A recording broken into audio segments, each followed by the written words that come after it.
Here with Andrea Tran, VP of NextGen Real Estate firm in Houston, Texas.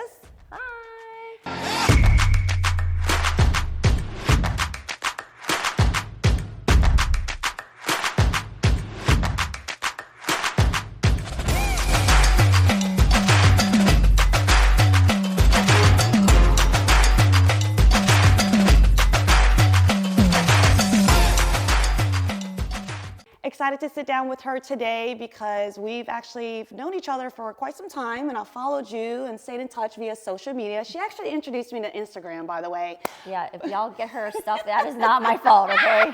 She didn't teach me everything I know, but yeah, no. No, I didn't. That's the truth. No, but I wanted to sit down with her today really just to, one, take a look at some real estate and check out the market in the Houston area. Hot market.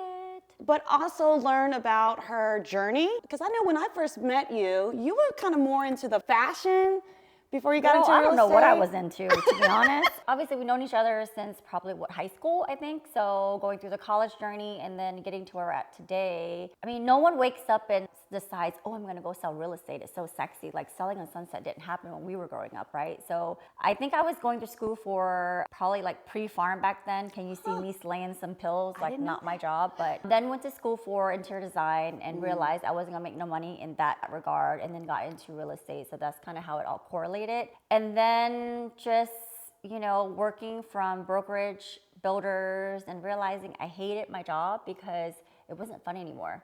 So when Julia decided that she wanted to venture off on her own, she called me and I was like, yes, let's do this. And then it was just supposed to be a bunch of girls working together, having fun. Now 250 agents later. Amazing. And trying to stay afloat. Yeah, that's just kind of where we're at. So it's been a really fun journey. I think that's incredible. I mean, to start in the heart of COVID with just an idea, and now fast forward 4 years later, you guys have close to almost 300 agents that are just crushing it, which we attended last night's Christmas party that they celebrated. Drunk, that's not my fault.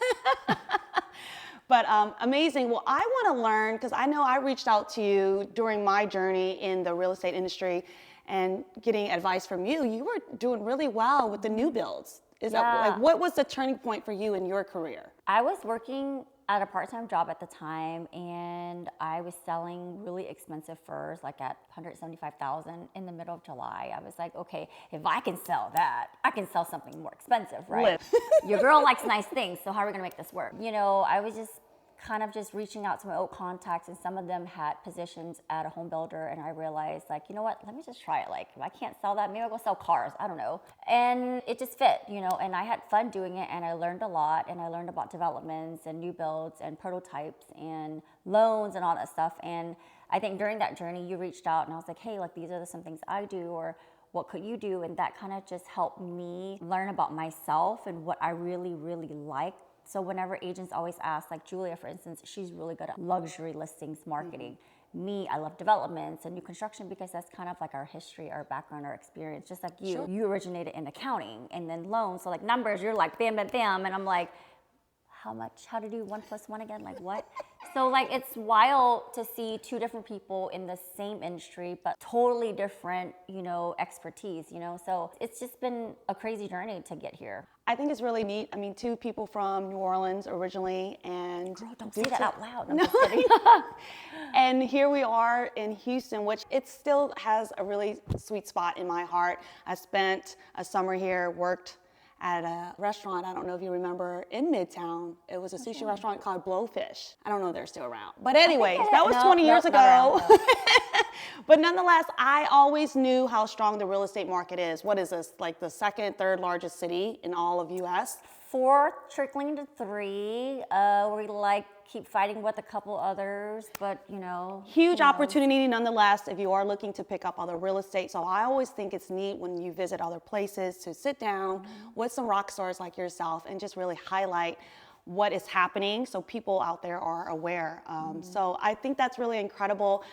With the whole next gen, what do you see 3-5 years from now? What are some of the goals? Well, we are launching our partnership program. So for agents that do 20 million plus or have a broker license, we would like for them to basically kind of like white label. They come under NextGen, they have their own everything, their brands, they can recruit how they like. And we just want to help them, guide them what we went through already, the hurdles, the crying, the tantrums, and making it an easier process for them and still having it underneath the NextGen umbrella because it's kind of like a big sister.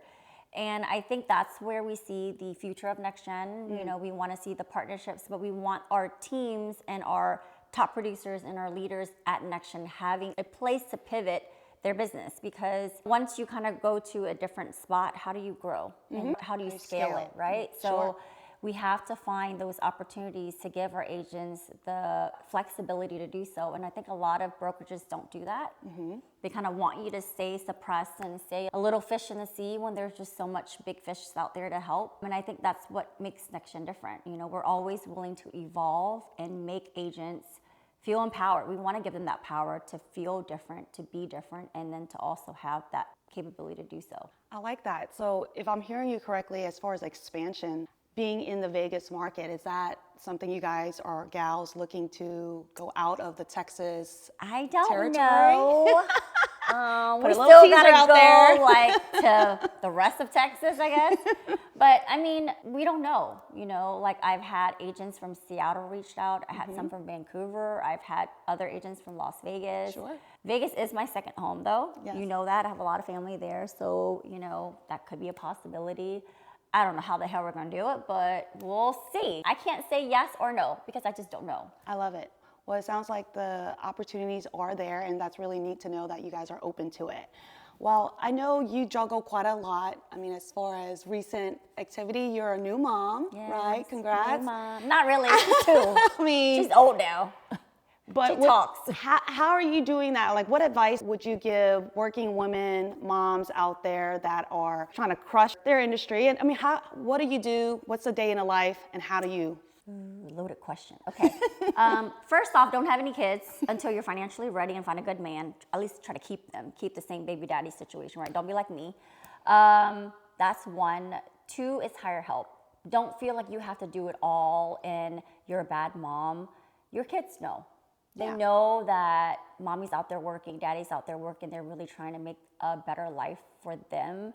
And you come home, but when you do come home, and I know real estate, it's not easy, or any occupation that you can't bring your job home, but have that hour where you spend it with them, their undivided attention, and you're just creating those memories, because that bond is just like, you're never gonna get it back. Like, they're so little for so long, and then they're gonna talk back to you one day, and you're like, dang, that little shit, like, talking back, okay? But you know what I mean? Just enjoy the moment. And as a mom, as an older mom, you get to enjoy it more. You know, as a young mom, I think you're like on that grind because you're growing, they're growing, and you're just trying to make it. But as an older mom, you can actually sit back and have a moment and breathe and enjoy it. So for all the moms that are trying to balance, you can't do it all. You don't have to do it all. Get help, ask for help. It takes a village to have that community and like to have that foundation for all of us, for our sanity, for their sanity, and then just to have that balance, you know? So when people ask me how I do it, I was like, get you a nanny. Yes. Don't play, Yes, get you a nanny, because that's the only way to like survive. And yes, I know a nanny can also be very expensive, but childcare, mom, sister, aunt, somebody to help you balance that out, because you still gotta be you. At the end of the day, if you lose you in the midst of being a mom, that's where I think you end up not thriving or not succeeding, because then you miss the boat. Not that you're a bad mom, but you don't get to be you and a good mom. That's all. If you were to give advice to, say, even if it's your daughter or the next generation coming up when it comes to, say, investing in real estate, learning about the industry as a whole, what would you share with everyone? I think the biggest hurdle for me as a first generation born here is financial literacy. I'm sure your parents, like mine, they didn't teach you money, currency, How to manage inflation, it, how to right? invest it. Yeah, how to invest it, how to hide the money from the IRS. How to make it work for you. Yeah, you know, like shelter into real estate or so forth. I think that's the biggest advice, and the thing that I want to teach my daughter is that you can still be very successful and still be cash poor, and invest for yourself and your family. And whether it's in real estate, stocks, whatever it is, I think financial literacy is the biggest thing that I would tell the next generation, that you need to learn it in order for you to be better and to be prepared for your future. I dig it. Yes, absolutely. Let's see, is there anything else that you want me to share? You know what I think a lot of people don't realize? How many Asians are in the South? Yeah, because in Vegas, when you say that, Houston is known for a really big Asian, Vietnamese community, Chinese, what have you, Dallas, New Orleans even. But when we go to the West Coast, well, yeah, there's California. Las Vegas, Vietnamese people, we're the minority. Oh, yeah. There's Filipinos, right? Hawaiians, Koreans, Japanese, yeah. right, exactly. There's island Pacific Yeah. attraction, but Vietnamese is like 0.001%. Smidge. Yeah. Yes, but with that said, what does that mean? I think like we have more Southeast Asians, I guess, but I think people, I don't know if they think like we're just Asian cowboys or cowgirls. I really don't know, but whenever I travel, I go to like New York or Miami and, you know, the West Coast or Seattle, they are like, oh my God, you're from Texas? Like, oh, there's a big Asian community out there as far as like in Houston, but I think they forget like the sub-cities like Austin or even like further down south, like Palacios, because it's, you know, or like Sure, you, it's like where huge. you're from, you know, like the smaller towns of Louisiana where there's a lot of Asian influence because of the boating and the shrimping industry. That's so right. I think a lot of people forget, and I want to highlight that more because, you know, we're here. You know, we might be little, but we're here. That's right. And I think that's just something to think about. And, you know, businesses that want to come here that are more Asian driven or more Asian focused, we have the opportunities in Houston. That's So, right. And the representation, right? Your brokerage has Vietnamese speaking agents, including yourself. I mean, I'm sure they speak multiple languages, which is very helpful when it comes to navigating businesses, opening it, transferring it, selling it, so forth. So that's a nice point. Yeah, we're starting to get actually a lot of investors from other parts of the world actually, so it's kind of cool to see. But don't forget, Houston's on the map somewhere, you know, and other parts of Texas. And I just want to highlight that more because I don't think people realize how much money and how much opportunity that Texas has. And then last, you mentioned Las Vegas being a second home. I mean, Houston is, of course, home base for you. And I tease you with the idea that I know some of the agents that are interested in NextGen, and I think that might be an opportunity for you. So know that you are welcomed, and we would love to have you and your brand. I'll actually be there December 22nd. Okay. So if any of the agents want to reach out, have coffee, let me know. But Vegas is a second home for me. Most of my family is there, and I love it, just not in the summer because it's so fucking hot.